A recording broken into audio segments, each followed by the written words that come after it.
What the heck is going on with Silicon Valley Bank? In today's video, we are going to go over some news articles of how it is impacting e-commerce platforms and what are some best practices when it comes to your money and your business. Let's go. Okay, so first of all, what is happening with Silicon Valley Bank? I've been doing some reading on articles. I mean, there's definitely a lot of conflicting information out there, but basically the synopsis of what I was hearing was Silicon Valley Bank was a bank that really got a big break and start by housing a lot of new small businesses funding. So whether it was through 2020 getting some sort of large grants, as well as just doing any sort of campaigning to get a lump sum of money to start a business. As I'm sure a lot of you are aware, within the first 5 years of a business, it's still essentially in that like baby phase. You're still trying to develop yourself. You're still trying to get out of the red into the black. So most people don't see you as a well-established business until you've reached over that 5-year threshold. So say, for example, you did a campaign run and you were able to get a ton of money for your small business. Now it's time to get to work. So you would house those millions of dollars in a bank, and over the course of years, you would use a little bit more and more of that money. So you've only done your big lump sum of income coming in for maybe that 1 or 2 years, and then you proceed to do your business beyond that point. Per what I was reading, that is a lot of the kind of money that Silicon Valley Bank had. From there, they started to utilize that money, the bank itself, and start to invest into different real estate. Well, what is happening with real estate right now? Increased interest rates. So now the banks are having to pay more on that interest, whereas before they weren't having to. I mean, it's definitely a mix of all of that occurring. Meanwhile, there are still the small businesses that are taking their money out of the banks. At this point, from what I understand, the bank is closed, like the money is frozen. They went under. The government is seeing what they can do to help save that bank, basically. But at this point, there has been a freeze.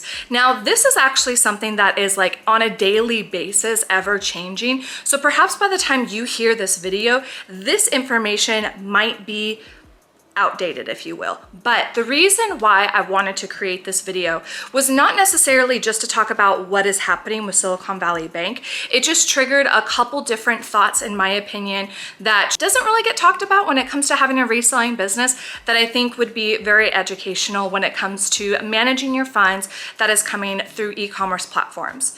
So at this point, what I can say is Etsy has stated that they are feeling the squeeze of the SBA collapse.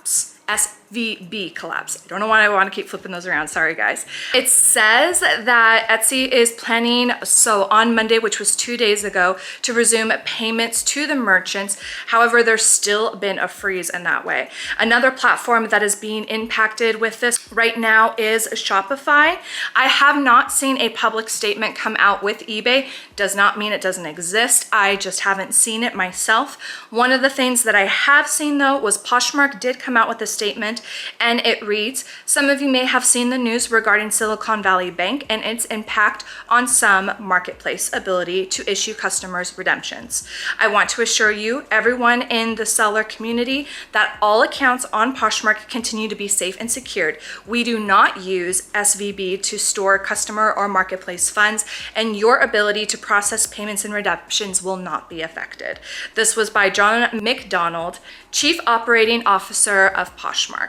So that is something just to put that aside. If you're on different platforms, maybe these should be the platforms that you are just calling. If I didn't mention yours, maybe contact the e-commerce you're utilizing and say, are you affected or impacted by what is happening with Silicon Valley Bank right now? But once again, that is a part of the details of this video. I want to go into a couple of other things, and that is, number one, when you do have redemptions in any one of these platforms, make sure you are immediately cashing out your balance. So basically, if I'm taking the example of POSHMARK, there's always a pending balance, and that's just waiting for the customer to receive their package. Once they've received their package and they've either accepted or within 3 days, it just automatically says delivered, you will now have that balance go from pending to redeem. Now, POSHMARK, I believe it was last POSHFest, did do an update with how can you have money be dispersed out.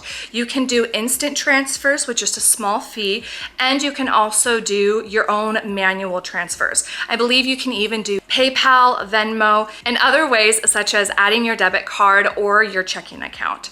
Now, I have always had a business checking account, so I have what is called my funnel account, and that is all of my payment processing from PayPal, from eBay, from Whatnot, from POSHMARK, all of that gets funneled into one account. From there, I disperse it into either a tax account, a business expense account. I use it as a check myself, but I've always kept them separate. It helps with bookkeeping as well as doing my taxes at the end of the year because it helps to see what is business and what is personal.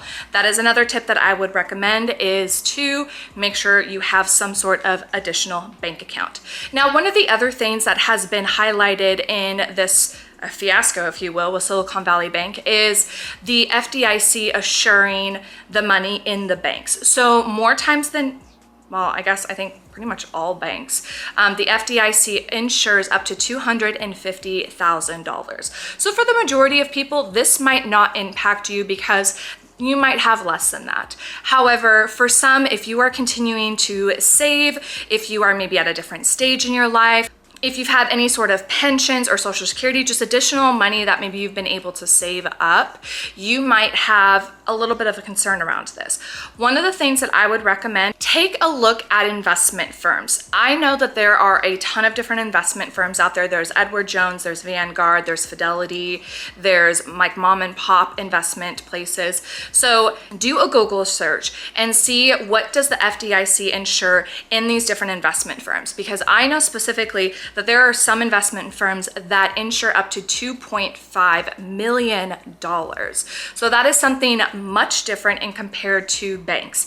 Obviously, you don't want to treat an investment firm like a bank. However, utilizing those funds to invest in either stocks, mutual funds, bonds, any other things is also a great way for you to diversify your money. So that way you don't have to work forever. I mean, we all want to retire at some point, right? Another worry I have seen different sellers talking about right now, particularly the ones that are on Etsy, is I am a single parent. This is my only income. I am freaking out right now because I cannot receive my money. Once you have a established reseller business, I would recommend starting to find other ways to basically have multiple streams of income. And obviously you can have multiple streams of income by being on like eBay and Poshmark, Etsy, Mercari, all these different platforms, because obviously like you're seeing right now, Etsy's being impacted, Shopify is being impacted, but Poshmark is not. So that in of itself could be diversifying, but maybe do you have consignment options in your local area? Do you have maybe your own thrift store or consignment shop locally that also generates income?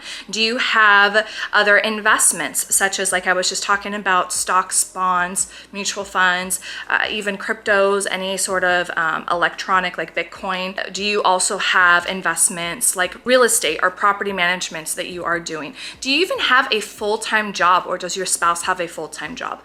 All of those things can help when there is a tightness around one specific area. It helps alleviate it if you have other sources of income that are coming in. Another thing that happens a lot with resellers is perhaps maybe you have affiliate money that's coming in, or maybe you have a YouTube channel such as this. Once you have an established kind of like concrete way of doing a portion of your business, I would recommend starting to branch out and finding other ways to generate income. So that way, if a scenario like this happens again, you are good to go and able to continue business as usual.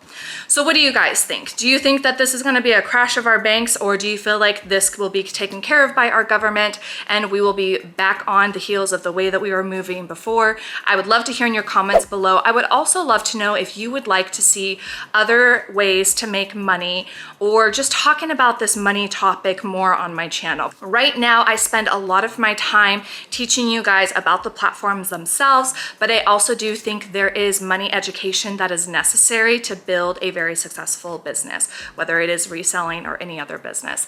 Make sure to hit that subscribe button and also the bell notification so you don't miss any of our videos that are coming up soon. I will be doing another series that I cannot wait to get started for you guys. And I will see you guys next time. Bye.